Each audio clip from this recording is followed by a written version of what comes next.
When it comes to gaming, there's one company that evoked more nostalgia than any other.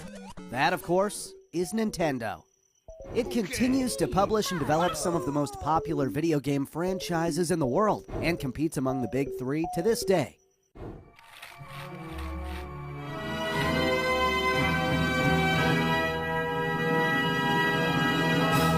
This is the evolution of Nintendo.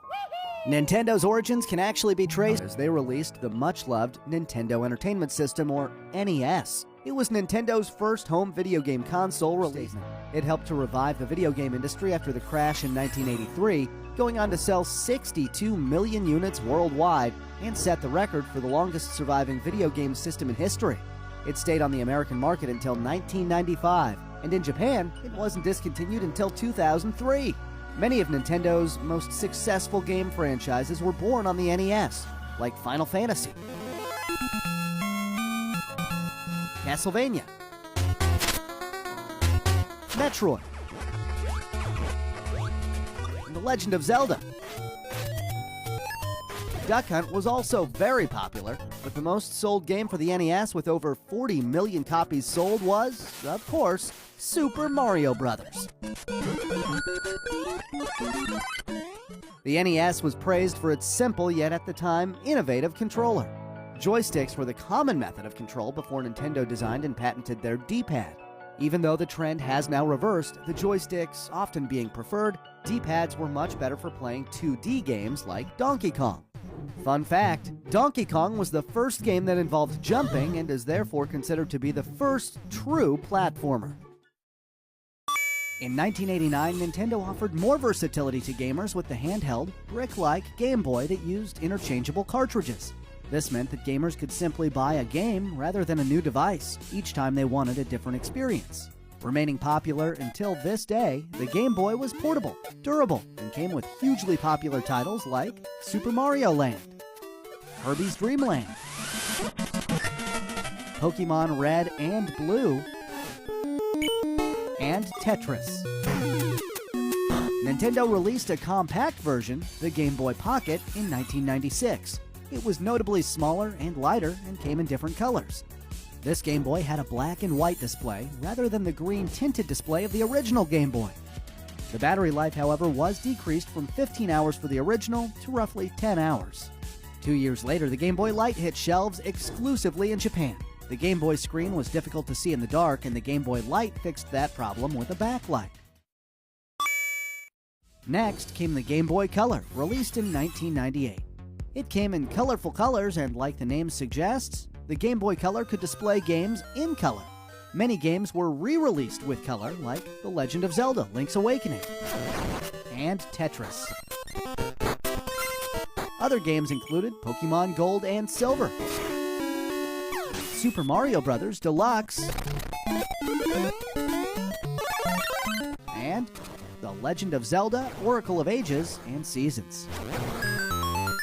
Needless to say, but the Game Boy and Game Boy Color were a massive success. In total, 118.7 million units were sold. Fun fact, in 1993, a Russian cosmonaut named Alexander Serbrov took his Game Boy to space to play Tetris. The Game Boy is said to have orbited Earth 3,000 times and was sold at auction for $1,220. The much-anticipated successor to the NES was the SNES, S standing for Super. Hence the Famicom. Really, the SNES was a 16-bit console that saw a significant increase in processing power, audio, and more advanced cartridges. At the time, Nintendo and Sega were going head-to-head in what is referred to as the Bit Wars, with advertising campaigns taking jabs at each other and both claiming to have the superior console. What Nintendo don't. Eventually, Nintendo got the upper hand and ended up outselling its closest rival, with 49 million units sold compared to Sega Genesis's sales of 35 million. The third best-selling console at the time was the TurboGrafx 16, which lagged far behind with sales of 10 million units. Games that appeared on the SNES included the first Mario Kart game, as well as sequels to popular franchises such as Final Fantasy VI, Super Mario World, Super Metroid, Donkey Kong Country, and The Legend of Zelda: A Link to the Past. The SNES controller got a makeover too, with rounded edges replacing the former rectangular design and additional buttons being added to both the front and shoulders of the gamepad. Nintendo began to face tougher opposition when they released their next generation of console, the Nintendo 64, in 1996. After all, they now had to compete with the very successful PlayStation, which had already been out for 2 years at that point. Despite quadrupling their bits to 64 and outselling the Sega Saturn with sales figures of 33 million to just 9 million, the cartridge-based N64 was no match for the CD-based PlayStation, which took over the crown as market leader and sold more than double the amount of the other two combined. In a trend that still holds true for many today, Nintendo came to be recognized as a source of fun and entertainment for families rather than a serious gaming console for individuals. Nintendo's games tended to have much more cartoon-like graphics and fantasy-based characters compared to the added realism brought by other machines. Having said that, the N64 did take major steps forward in terms of modern 3D graphics and featured iconic titles that are still enjoyed today. It had a fantastic library of adventure and party games like Super Mario 64, Super Smash Bros., Pokemon Stadium, Donkey Kong 64, The Legend of Zelda: Ocarina of Time, Mario Kart 64, and GoldenEye 007.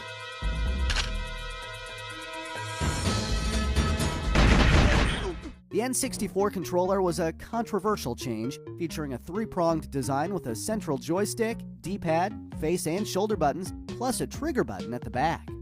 Fun fact, the epic multiplayer mode for GoldenEye was a last-minute addition. Developer Steve Ellis had access to the code written for a single-player game and decided to turn GoldenEye into a multiplayer game within a month. So, thanks, Steve. 3 years later than planned, in 2001, the Game Boy Advance hit store shelves. It had a landscape design and included shoulder buttons, which is why they called it the Advance.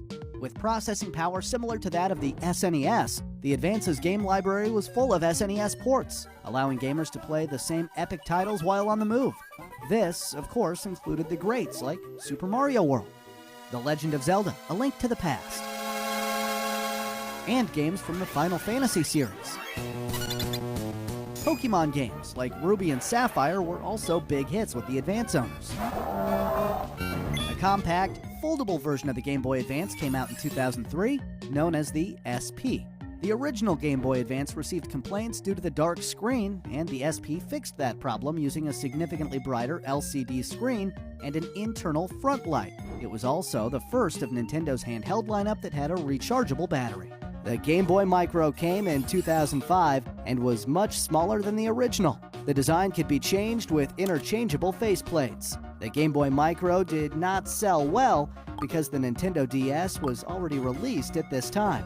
In total, the Nintendo Advance family sold over 81.5 million units.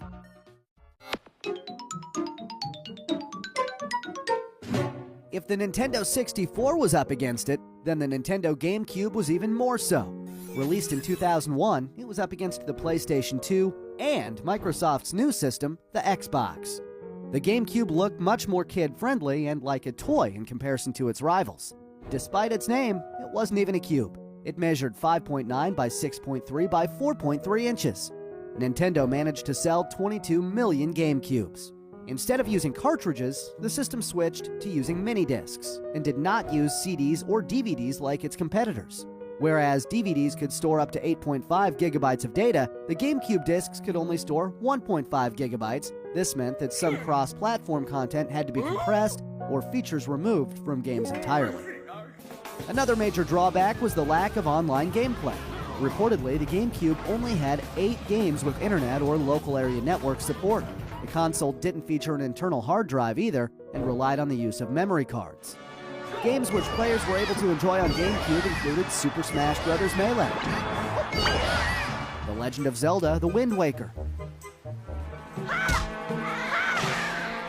Mario Kart Double Dash,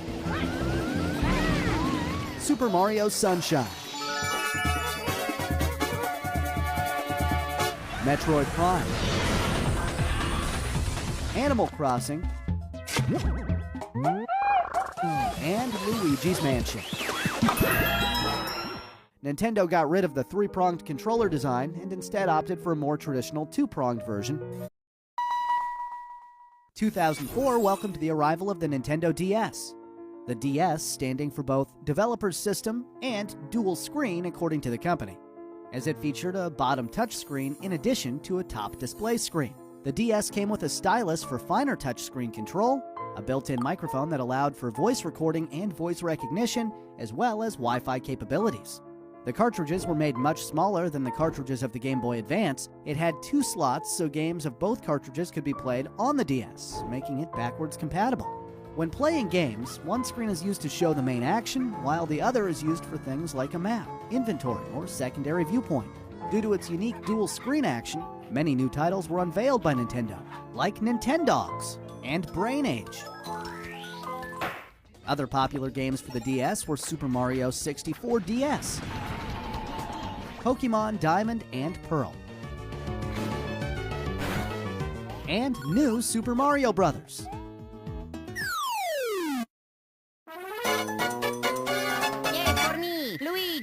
In keeping with tradition, a refined version of the DS came out in 2006, named the DS Lite. It was slimmer and lighter. It had a longer-lasting battery and a brighter screen. It was not the slimmest of the DS range, though, because in 2008, the new DSi model had an ultra-slim build, plus larger screens. It also introduced 2 digital cameras, but it wasn't backwards compatible. 1 year later, the DSi XL further improved upon the handheld specifications by increasing the screen sizes once more. It also had improved speakers and a longer battery life. The PlayStation Portable, or PSP, was released in the same year as the original DS and became its main competitor. PlayStation managed to sell 82 million units, making it the 3rd most sold handheld console. However, it was no match for the Nintendo DS, which became the highest-selling handheld console of all time, selling more than 154 million units around the world. Nintendo drastically changed its game plan when it released the Wii console in 2006. Its functionality centered around the use of motion controls. The technology was innovative and unique at the time. The Wii is pronounced as Wii, which emphasized the console is for everyone. This meant the target audience was much broader than its rivals. A staggering 102 million Wii consoles were sold, beating both the PS3 and Xbox 360, which sold 87 and 86 million units respectively. Its specifications in terms of its processor, memory, and graphics, which wasn't even HD, were far less impressive than the competition, but those things were never intended to be the main selling point. Nintendo had reverted to selling fun. Memorable games from the Wii lineup are Wii Sports, New Super Mario Bros. Wii, Mario time! Mario Kart Wii, Super Mario Galaxy, and The Legend of Zelda: Twilight Princess. Besides the original Wii, Nintendo also released the Wii Family Edition in 2009, which sits horizontally and is cheaper since it was sold for $149 compared to $249 for the original Wii. In 2012, Nintendo also released the Wii Mini exclusively in Canada for $99 Canadian, which is about $78 US. The Wii Remote is the primary controller for the Wii. It uses Bluetooth and features a D-pad, buttons, and an internal speaker. The Nunchuck is an additional controller that can be connected to the Wii Remote and has an analog stick and 2 trigger buttons. Additional accessories for the console were also popular, like the Wii Balance Board. This board was designed for use with exercise and sports games like Wii Fit. The Wii Balance Board sold 42 million units alone. Fun fact, the board achieved a Guinness World Record for the best-selling weighting device. Nintendo next introduced 3D gameplay to their DS models. Regarded as a brand new console, the Nintendo 3DS was released in 2011. The bottom screen was a touch similar to the ones seen in former DS models. However, the top screen was wide with better graphics and had an auto-stereoscopic 3D LCD design. This meant that gamers could turn on 3D effects without the need of 3D glasses. The console itself had multiple cameras, a circle pad alongside the traditional D-pad for easier gameplay, and internet connectivity with an improved online experience. Games that could be enjoyed on the 3DS were Mario Kart 7, Pokemon X and Y, new Super Mario Bros. 2, and Animal Crossing. More models of the 3DS were released. In 2012 came the 3DS XL, which had much larger screens and an improved battery life. Nintendo released a 2DS version in 2013, taking away the 3D graphics but making it more affordable. The new Nintendo 3DS was introduced in 2014. It fixed the problem that you had to face your 3DS directly from the front or else the 3D effect would become blurry. It also had a more powerful processor and additional shoulder buttons. At the same time, a larger version, the new Nintendo 3DS XL, was introduced. And finally, in 2017, Nintendo made the new Nintendo 2DS XL, featuring additional hardware features but without the 3D functionality. To date, the total sales of the 3DS and 2DS handheld consoles are 75.8 million. The Wii U was released in 2012 and was one of Nintendo's biggest flops. The Wii U is an example of very, very bad marketing. People were confused about whether it was a new console or just an accessory for the Wii, and it's easy to understand why if you look at the trailer of the Wii U. They literally named it the new controller. The Wii U wasn't the greatest name either, since it just sounds like a Wii accessory. This could have been avoided easily if they chose to name it the Wii 2. Oh, and the ads were pretty bad too. Hot button popcorn, that's a deal! Up against the PlayStation 4 and Xbox One, of which 110 million and an estimated 50 million were sold respectively, the Wii U only sold 13 million units. It was a huge disappointment after the grand success of the Wii. The Wii U was the first Nintendo console to support HD graphics, and those who did buy it were able to play Mario Kart 8, Super Mario 3D World, Splatoon, Super Mario Maker, and new Super Mario Bros. For you. The Wii U gamepad is the console's primary controller and has a built-in touchscreen, which can be used without a television or as a companion to games being played on the television. The concept of having a hybrid console of both a standard and handheld console was there, but there was a lot of work ahead to make it more appealing. After the Wii U, Nintendo went back to the drawing board and refined their hybrid concept until they released the Nintendo Switch in 2017. It features two Joy-Con controllers that can be attached to the 6.2-inch touchscreen display to play it in hybrid mode. It has a battery life of around 3 hours of uninterrupted play on a full charge. The Switch has many amazing popular titles like Animal Crossing, New Horizons, Super Smash Bros. Ultimate, Mario Kart 8 Deluxe,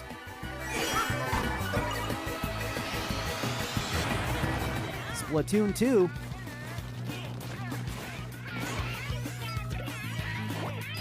Super Mario Odyssey, my personal favorite, The Legend of Zelda: Breath of the Wild.